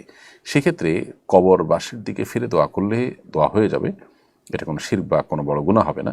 আবার কেবলামুখী করে দোয়া করলে দোয়া হয়ে যাবে, কিন্তু কেবলামুখী করে দোয়া করাটা তুলনামূলকভাবে ভালো। এই জন্য যে অনেকেই কবরবাসীর কাছে চায় এবং কবর পূজা, কবরে শায়িত ব্যক্তির কাছে চাওয়ার যে বিশ্বাস এবং প্রচলন, এটি আমাদের সমাজে আছে। অতএব বাহ্যিক দৃষ্টিকোণ থেকে আপনি তার কাছে চাচ্ছেন কিনা সেটা যেন কেউ না বোঝে, সেজন্য কেবলামুখী হয়ে দোয়া করাটা ভালো। কিন্তু কেবলামুখী হয়ে না করে কেউ যদি মুর্দার দিকে ফিরে দোয়া করে, তিনি কোনো গুনাহ করে ফেলেছেন, মুশরিক হয়ে গেছেন, এরকমটি বলারও কোনো কারণ থাকবে না। নবী করিম সাল্লাল্লাহু আলাইহি ওয়াসাল্লাম এবং তার সাহাবীরা কবরের চারপাশে একত্র হয়ে দোয়া করেছেন, এমনটি বর্ণিত আছে। আবার নবী সাল্লাল্লাহু আলাইহি ওয়াসাল্লাম বলেছেন, মাইয়িতকে দাফন করার পর তিনি বলেছেন, সালুরি আখিকুম তাসবিত, তোমরা তোমাদের ভাই যাকে দাফন করলে তার জন্য আল্লাহর কাছে দোয়া করো, এখন সেজন্য ইমানের উপর অটল থাকতে পারে। এখানে নবী সাল্লাল্লাহু আলাইহি ওয়াসাল্লাম কোনো শর্ত দেন না যে কেবলামুখী হয়ে দোয়া করো, যার কারণে কোনো শর্ত দেওয়া কঠিন। তবে মানুষ যাতে ভুল ধারণা না নেয়, সেজন্য কেবলামুখী হয়ে দোয়া করাটা উত্তম। পাবেল আহমেদ আপনি লিখেছেন, আমার স্ত্রী আমার সাথে ঝগড়া করে বিভিন্নভাবে মা বাবা নিয়ে কসম দিয়ে কথায় কথায় তালাক চায়। আমার 2টা সন্তান রয়েছে, আমি কি করব? ভাই পাবেল আহমেদ, আপনার স্ত্রী আপনার কাছে তালাক চাচ্ছেন যদি কোনো যৌক্তিক কারণ ছাড়া, আপনার ঠুনকো অজুহাতের ভিত্তিতে যদি আপনার কাছে তালাক চান, তাহলে সেক্ষেত্রে সেটা তার জন্য গর্হিত কাজ। দাম্পত্য জীবনে স্বামী স্ত্রী উভয়ের জন্য এটি প্রযোজ্য যে কথায় কথায় তালাক দেওয়াটা এটা অনুচিত কাজ। এটা আমাদের আপনার খেয়াল রাখতে হবে। সেই সাথে মা বাবার কসম নিয়ে যে তুমি তালাক দিতে হবে মা বাবার কসম, এরকম করে বললে তালাক দেওয়া আপনার জন্য আবশ্যক হবে না। জান্নাতুল তাহসিন আপনি লিখেছেন, আমার স্বামী আমার মা বাবার সাথে সম্পর্ক রাখতে দেয় না, এখন আমার করণীয় কি? বোন জান্নাতুল তাহসিন, আপনার মা বাবা যদি, আপনার স্বামী যদি আপনার মা বাবার সাথে আপনাকে সম্পর্ক রাখতে নিষেধ করেন, তাহলে সেটা অন্যায় কাজ করছেন আপনার স্বামী। কারণ রক্ত সম্পর্কীয় মানুষদের সাথে সম্পর্ক ছিন্ন করা হারাম, মা বাবা রক্ত সম্পর্কীয় মানুষগুলোর সর্বশীর্ষে, অতএব তাদের সাথে সম্পর্ক রক্ষা করা আপনার জন্য ফরজ। এক্ষেত্রে স্বামী আপনাকে নিষেধ করলেও আপনি সম্পর্ক রক্ষা করে চলবেন। তবে দাম্পত্য কলহ যেন না হয়, যাতে করে স্বামীর সাথে আপনার বোঝাপড়ার গরমিল না হয়, সেজন্য আপনি আপনার মতো করে কৌশলে সতর্কতার সাথে এটি করার চেষ্টা করতে পারেন এবং সেই সাথে আপনার স্বামীকে আপনি বোঝানোর চেষ্টা করবেন যে তিনি এই কাজটি অন্যায় করছেন।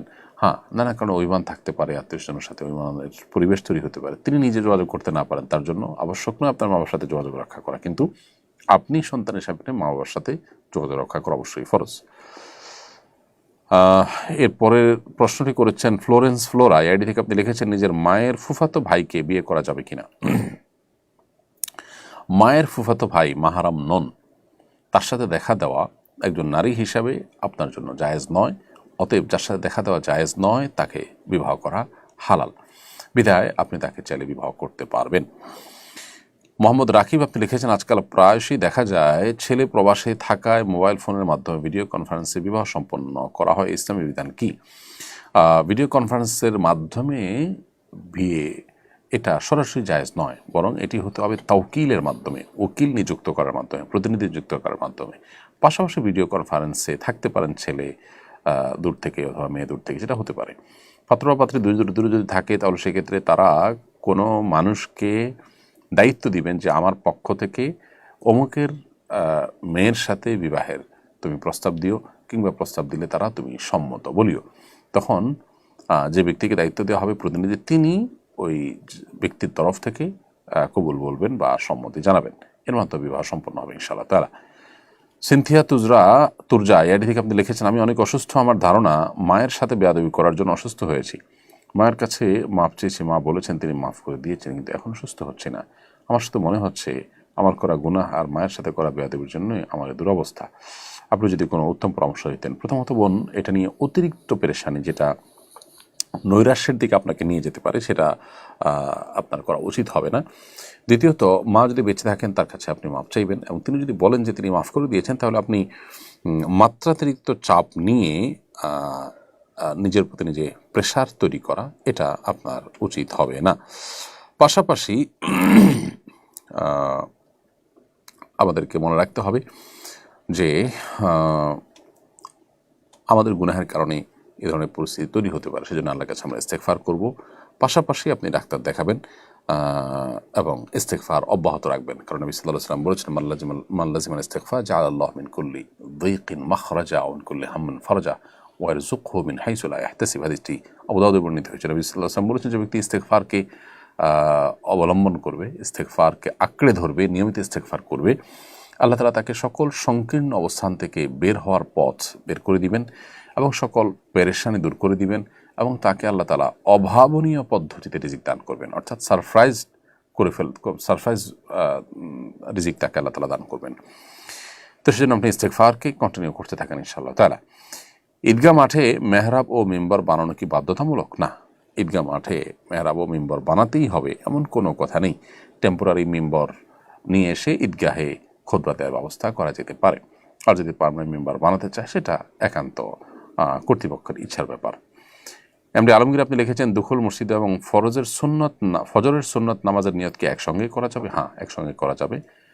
বরং নবী করিম সাল্লাল্লাহু আলাইহি ওয়াসাল্লাম ফজরের আজানের পর 2 রাকাত নামাজ পড়তেন না, যার কারণে সুন্নতের নামাজ এবং মসজিদে যদি ঢুকে সুন্নত পড়েন, তাহলে দুইটা নিয়তকে একসাথে আপনি ইনক্লুড করবেন, দুইটাই সওয়াব আপনি পাবেন। আহমেদ সাব্বির আপনি লিখেছেন, আমি জীবিকার তাগিদে নন মুসলিম একটা দেশে আছি, কিন্তু এখানে আজান শোনা যায় না এবং কাছে কোনো মসজিদও নেই, সেক্ষেত্রে আমি একাকী নামাজ আদায় করলে কি নামাজ হবে? ভাই আহমেদ সাব্বির, যদি আজান শোনা না যায়, আশপাশে কোনো মুসলমান না থাকে, তাহলে নামাজ একাকী আদায় করলে নামাজ হয়ে যাবে। বা যদি কোনো মুসলমান থাকে, নিজেরা ছোট্ট করে আজান দিয়ে হলেও আপনাদের সেখানে জামাতের ব্যবস্থা করা কর্তব্য, কারণ জামাতের নামাজ পড়লে 27 গুণ আপনি সব বেশি পাবেন। নবী সাল্লাল্লাহু আলাইহি ওয়াসাল্লাম সেটাই বলেছেন, সালাতুল জামাআতে তাফতুলু সালাতুল ফারদি বি 70 ওয়া 20 দারাজা, যার কারণে সেটি আমাদের চেষ্টা করতে হবে। শহীদুল ইসলাম আপনি লিখেছেন, আমার জীবনে ইনকাম করার পর থেকে মা বাবাকে সর্বস্ব দিয়েছি। তারা আমার থেকে জমি লিখে নিয়েছেন, সব ভাই বোনদের বিয়ে দিয়েছি। এখন আমি দিতে পারছি না, তাই কেউ আমার খোঁজ নেয় না। এখন যদি আমি মা বাবাকে না দেখি গুনাহ হবে কিনা? দেখুন, মা বাবা যদি অসচ্ছল হন, তারা যদি দরিদ্র হন, তাদের যদি আপনার ভরণ পোষণ দেওয়ার প্রয়োজন হয়, তাহলে আপনার সেটা করতে হবে। মা বাবাকে দিয়েছেন, তারা যদি আপনার প্রতি অকৃতজ্ঞ হন, তারা আল্লাহর কাছে দায়ী থাকবেন, দোষী হবেন। মা বাবা হয়েছেন দেখে তারা সন্তানের প্রতি স্বেচ্ছাচারী আচরণ করতে পারবেন, ব্যাপারটি সেরকম নয়। যার কারণে তারা মা বাবা হয়েও সন্তানের প্রতি তাদের দায়িত্বশীল আচরণ করতে হবে। যদি তারা সেটা না করেন, তারা দায়ী থাকবেন আল্লাহর কাছে, কিন্তু আপনি সেজন্য তাদেরকে শাস্তি দিতে পারেন না। সন্তান হিসাবে আপনি আপনার কর্তব্য পালন করবেন। প্রত্যেককে যা যার কর্তব্য সম্পর্কে জিজ্ঞাসিত হবে, মা বাবার সম্পর্কে জিজ্ঞাসা করা হবে, মা বাবাকে জিজ্ঞাসা করা হবে তারা সন্তানের কৃতজ্ঞতা আদায় করেছেন নাকি অকৃতজ্ঞ হয়েছেন। আবার একইভাবে সন্তানকে জিজ্ঞাসা করা হবে যে তারা মা বাবার দায়িত্ব সঠিকভাবে পালন করেছেন কিনা। যদি মা বাবার আর্থিক সঙ্গতি থাকে, তাদেরকে আপনি ভরণ পোষণ না দিলেও চলার মতো ব্যবস্থা থাকে, তাহলে সেক্ষেত্রে আপনি না দিলে গুনাহ হবে না, কিন্তু তাদের সাথে সদাচরণ এবং সুন্দর ব্যবহার আপনাকে করতে হবে। হাবিব রানা আপনি লিখেছেন, স্ত্রী যদি স্বামীর গায়ে হাত তোলে আর স্বামীর সাথে সবসময় উচ্চ গলায় কথা বলে, তাহলে এমন স্ত্রীর সাথে থাকা কি সঠিক হবে নাকি ভিন্নভাবে চিন্তা করতে হবে? ভাই হাবিব রানা, স্ত্রী স্বামীর গায়ে হাত তুললে সেটা জঘন্য অপরাধ এবং অন্যায় কথা। স্বামীও যদি স্ত্রীর প্রতি জুলুম করে সেটা অন্যায় কথা, কিন্তু স্ত্রী যদি এটা কাজটি করে সেটার ভয়াবহতার মাত্রা বেশি। কারণ সাধারণত স্ত্রী বয়সে ছোট হয়ে থাকেন, আর স্বামীর প্রতি আলাদা অভিভাবক হিসাবে তার প্রতি আলাদা দায়িত্বশীলতার ব্যাপার থাকে, শ্রদ্ধাশীলতার ব্যাপার থাকে। স্বামীর সাথে যদি উচ্চ গলায় কথা বলে, এরকম যদি হয়, তাহলে সেক্ষেত্রে এই স্ত্রীকে সংশোধন করবার যতগুলো উপায় আছে, পথ আছে, শরিয়া যে স্টেপগুলো অবলম্বন করতে বলেছে তাকে সংশোধন করবার জন্য, সেগুলো আমাদেরকে অবলম্বন করতে হবে। সেগুলোর কোনোটাতেই যদি কাজ না হয়, তাহলে সেক্ষেত্রে তালাক বা বিচ্ছেদের চিন্তা করা যেতে পারে। কিন্তু বিচ্ছেদের চিন্তা করতে হলেও একটা তালাক দিয়ে সময় নিতে হবে, যাতে করে সংশোধন হয়ে ফিরে আসার সুযোগ থাকে। যদি সংশোধন না হয়, তাহলে অটোমেটিক 3 মাস চলে গেলে সম্পর্ক ছিন্ন হয়ে যাবে। তখন দুদিকে যার যার মতো করে রাস্তা মাপতে পারবেন। আবার চাইলে একত্র হওয়ার স্কোপও থাকবে পরবর্তীতে কখনো। সেজন্য 1 তালাকের বেশি দেওয়া যাবে না। যদি সমস্ত পথ বন্ধ হয়, তারপর তালাকের চিন্তা করতে হবে। মোহাম্মদ নাজির হোসেন আপনি লিখেছেন, ফরজ গোসল করার পর কাপড় ধোয়ার সময় কাপড়ের পানি গায়ে লাগলে কি নাপাক হয়ে যাবে? ফরজ গোসল করার পর কাপড় ধোয়ার সময় যদি কাপড়ের পানি গায়ে লেগে যায়, তাহলে ছিটা এসে যদি কাপড় গায়ে লাগে, এর কারণে নাপাক হবে না ইনশাআল্লাহ তাআলা। এটা মানুষের ইচ্ছার বাইরে হয়ে থাকে এবং এটা পরিপূর্ণভাবে কন্ট্রোল করা সম্ভব হয় না। কে এম মুজিবুর রহমান লিখেছেন, জমি বন্ধক রেখে সেই টাকা দিয়ে হজ ও উমরা পালন করলে সহি হবে কিনা জানতে চাই।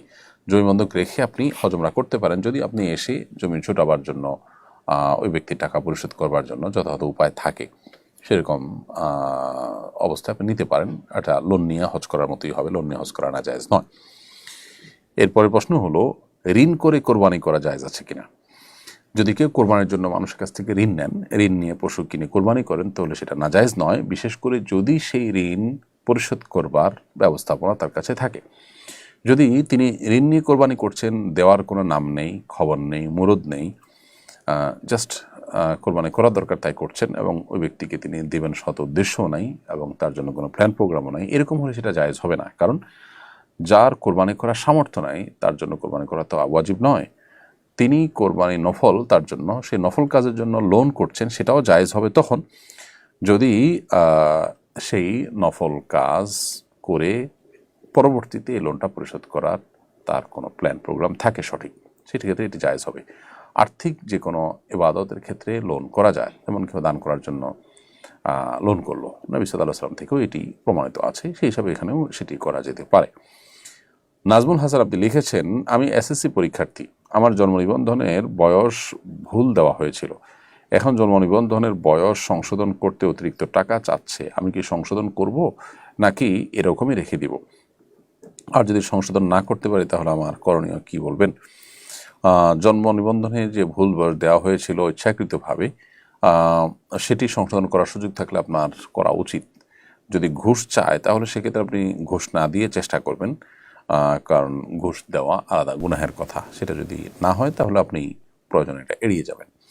মানুষকে ধার দেওয়া কি সওয়াবের কাজ?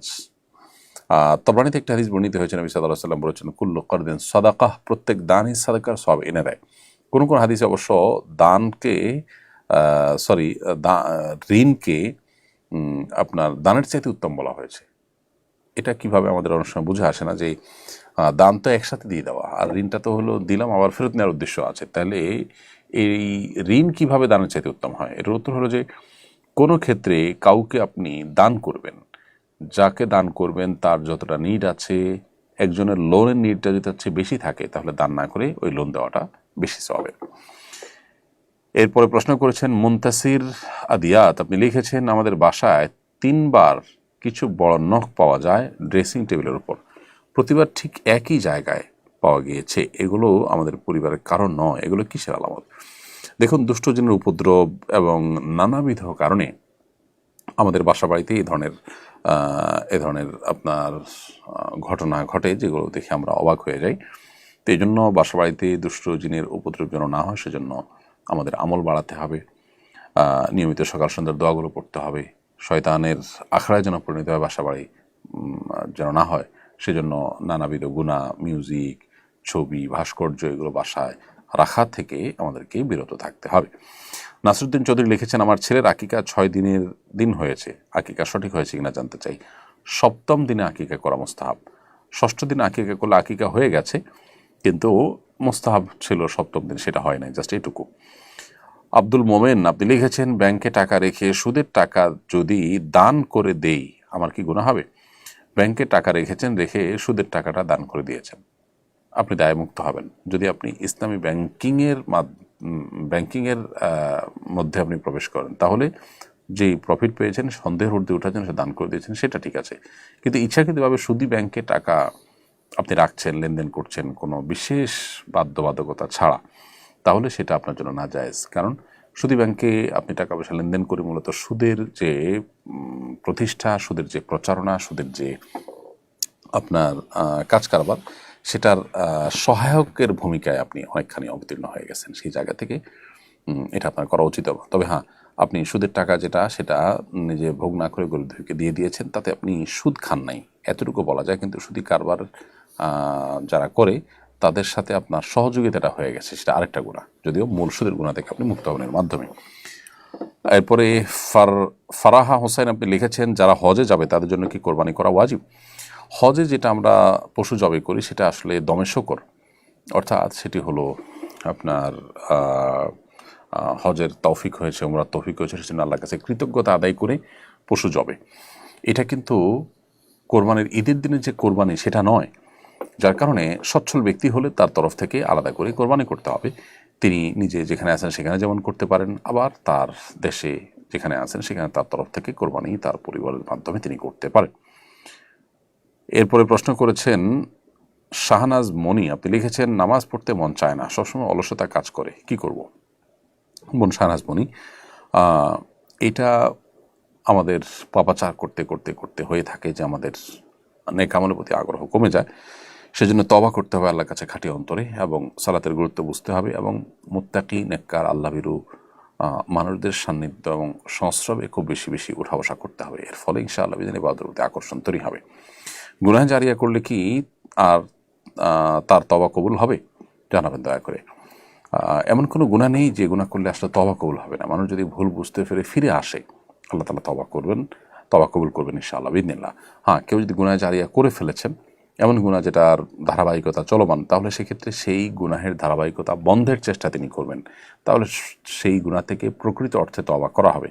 যদি তার বন্ধের যে প্রক্রিয়া সেটা, অর্থাৎ এটার মূলটাকে বন্ধ করার যদি চেষ্টা তিনি না করেন, তাহলে সেক্ষেত্রে তিনি কিন্তু দায়ী থেকে যাবেন। হ্যাঁ, এমন হতে পারে যে তিনি চেষ্টা করেছেন কিন্তু বন্ধ করতে পারেন নাই, তার হাতে নেই জিনিসটা, তাহলে সেক্ষেত্রে আল্লাহর কাছে তার খাঁটি অন্তরের তওবা কবুল হতে পারে এবং আল্লাহ তাআলাকে মাফ করতে পারেন ইনশাআল্লাহ তাআলা। পুরাতন ফোন ক্রয় বিক্রয় করা হালাল কিনা? পুরাতন ফোন ক্রয় বিক্রয় করা হালাল। যে কোনো পুরান জিনিস বিক্রি করা যায়, নতুন জিনিস যেরকম বিক্রি করা যায়, পুরাতন জিনিস এরকম কেনাবেচা করা যাবে। এমন কোনো কথা নেই যে পুরাতন জিনিস হলে সেটা কেনাবেচা করা যাবে না। লিমন শেখ লিখেছেন আমি একজন প্রবাসী, অমুসলিমদের হাতের রান্না করা খাবার খাওয়া যাবে কিনা? রান্না কে করেছে সেটা দেখার বিষয় না, দেখতে হবে খাবারটা হালাল কিনা। মুসলিম বা অমুসলিম যে কারোর হাতের রান্না খাওয়া যাবে যদি খাবারটা হালাল হয়। যদিও অমুসলিমদের রান্না করা খাবার খেতে সন্দেহ থাকে যে তারা কোনো হারাম মিশিয়ে থাকতে পারে, এরকম কোনো অমুসলিম যদি হয় তাহলে সেক্ষেত্রে সেটা অ্যাভয়েড করবেন, সেটা ভিন্ন বিষয় এবং সেটাও সতর্কতামূলক। সেটা খাওয়া হারাম হবে না যদি আপনি হারাম আছে এমনটি নিশ্চিত না হন, তবে সন্দেহ থেকে অবশ্যই দূরে থাকার চেষ্টা করতে হবে।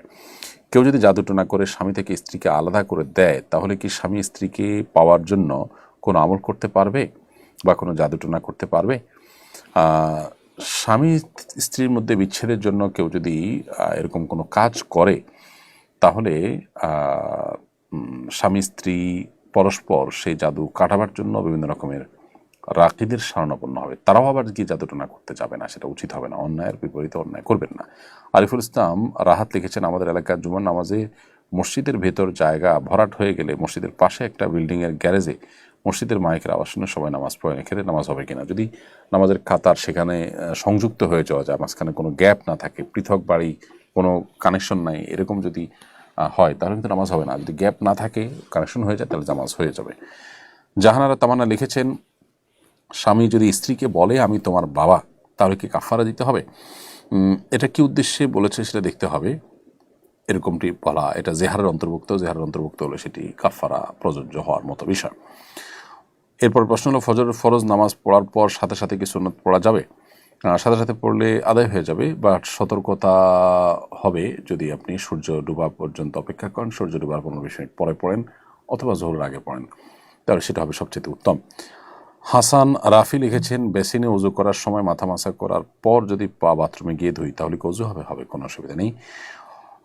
বোন হুমায়রা হাসান লিখেছেন, আমার স্বামীর দাড়ি সাদা হয়ে যাচ্ছে, আমার দেখতে ভালো লাগে না, তাই আমি তাকে কালো রং দিতে বলি, এতে কি গুনাহ হবে? কালো রং না দিয়ে মেহেদি দিয়ে কালার করবেন বা অন্য কোনো কালার দেবেন, কারণ নবী সাল্লাল্লাহু আলাইহি ওয়াসাল্লাম বলেছেন, জান্নিবু হাদা শাইবা ওয়া গাইয়িরু হাদা শাইবা ওয়া জান্নিবু সাওয়াদ, তোমরা চুল দাড়ি সাদা হয়ে গেলে সেটাকে কালার দ্বারা পরিবর্তন করো। সাদা চুল দাড়ি রাখা এটা পছন্দ করতেন না, ইহুদিরা এটি করতো। তো এটাকে অন্য কোনো কালার দিয়ে পরিবর্তন করতে হবে, কিন্তু এর মানে এই নয় যে কালো কালার দিয়ে করা যাবে। কালো কালার দিয়ে করাটা যে নিষেধ রয়েছে সেটি আমাদেরকে অ্যাভয়েড করতে হবে। প্রিয় দর্শক, দেখতে দেখতে অনুষ্ঠানে আমরা একেবারে শেষ প্রান্তে চলে এসেছি এবং আজও আলহামদুলিল্লাহ অনেকগুলো প্রশ্ন উত্তর, আমরা প্রায় 70টি প্রশ্ন উত্তর আজকে দেওয়ার চেষ্টা করেছি। যে সমস্ত প্রশ্ন উত্তর দেওয়া সম্ভব হয়নি, আমাদের ওলামা ইকরাম এডমিনগণ ইনশাআল্লাহ বিদিন অফিস টাইমে আপনাদেরকে রিপ্লাইয়ের মাধ্যমে সেগুলোর উত্তর দেওয়ার চেষ্টা করবেন। এছাড়া আসুন্নাহ ফাউন্ডেশনের অফিস টাইমে টেলিফোনে ফোন করে আপনাদের প্রশ্ন উত্তর জানতে পারবেন। আমরা যেখানে থাকি না কেন আল্লাহ রাব্বুল আলামিন আমাদেরকে ভালো রাখুন, নিরাপদে রাখুন, শান্তিতে রাখুন, আল্লাহর আনুগত্যে এবং নেক আমলের সাথে রাখুন, সেই দোয়া রব্বুল কারীমের কাছে ব্যক্ত করছি। আমাদের দেশকে আল্লাহ তাআলা নিরাপদ রাখুন এবং আশপাশের দেশের বা বিশ্বের যে কোনো মুসলমানদেরকে আল্লাহ তাআলা নিরাপদে রাখুন, ভালো রাখুন, সেই দোয়া রব্বুল কারীমের কাছে ব্যক্ত করে আজকের মতো এখানে শেষ করছি। দেখা হবে ইনশাআল্লাহ আগামী পর্বে একই সময়। আল্লাহ আমাদের সে পর্যন্ত সবাইকে সুস্থ রাখুন। জাযাকুমুল্লাহু খাইরা। আসসালামু আলাইকুম ওয়া রাহমাতুল্লাহি ওয়া বারাকাতুহু। সুন্নাহর সাথে